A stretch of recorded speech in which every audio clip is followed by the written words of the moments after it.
அரசு பள்ளி காலை வணக்க நிகழ்வில் தினம்தோறும் சமூக நீதி பாடல் பாடப்படும் என பள்ளிக் கல்வித்துறை அமைச்சர் அன்பில் மகேஷ் பொய்யாமொழி தெரிவித்துள்ளார். அரசு பள்ளி முன்னாள் மாணவர்களை ஒன்றிணைக்கும் விருதுகள் நிகழ்ச்சியில் கலந்து கொண்ட அமைச்சர் உதயநிதி ஸ்டாலின் சமூக நீதி உள்ளிட்ட 10 பாடல்களுக்கான குறுந்தகட்டை வெளியிட்டார். அப்போது இந்த 10 பாடல் தொகுப்பில் சமூக நீதியை வலியுறுத்தும் பாடலை காலை வணக்க நேரத்தில் பாடிவிட்டு வகுப்புக்கு செல்ல வழிவகை செய்யுமாறு பள்ளிக் கல்வித்துறை அமைச்சரை கேட்டுக் கொள்வதாக தெரிவித்தார். துறைக்கு இன்னொரு சின்ன கோரிக்கை.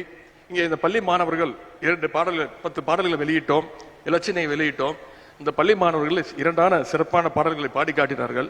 அது சமூக நீதி அப்படின்ற தலைப்பில் ஒரு பாடல்களை இந்த மாணவ செல்வங்கள் பாடி காட்டினாங்க.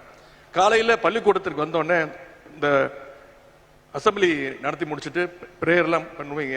நேரத்தில் அவங்க வகுப்புக்கு போகிறதுக்கு முன்னாடி ஒரு கோரிக்கை, அந்த சமூக நீதி பாடலையும் பாடிவிட்டு அந்த மாணவர்கள் அத்தனை பேரும் பாடிவிட்டு வகுப்புக்கு செல்லுமாறு அதற்கு நீங்கள் வழிவகை செய்ய வேண்டும் என்று கேட்டுக்கொண்டு இந்த வாய்ப்புக்கு நன்றி கூறி உங்களை எல்லாம் சந்திப்பதில் மிகுந்த மகிழ்ச்சி என்று கூறி இது தொடர்பாக தனது ட்விட்டர் பக்கத்தில் அமைச்சர் அன்பில் மகேஷ் பொய்யாமொழி வெளியிட்டுள்ள பதிவில் அமைச்சர் உதயநிதி ஸ்டாலின் கேட்டுக் கொண்டதற்கு இணங்க இனிவரும் காலங்களில் அரசு பள்ளிகளில் சமூக நீதி பாடல் பாடப்படும் எனவும் இதற்கான செயல்முறைகள் குறித்த சுற்றறிக்கை விரைவில் அனைத்து பள்ளிகளுக்கும் அனுப்பப்படும் எனவும் தெரிவித்துள்ளார்.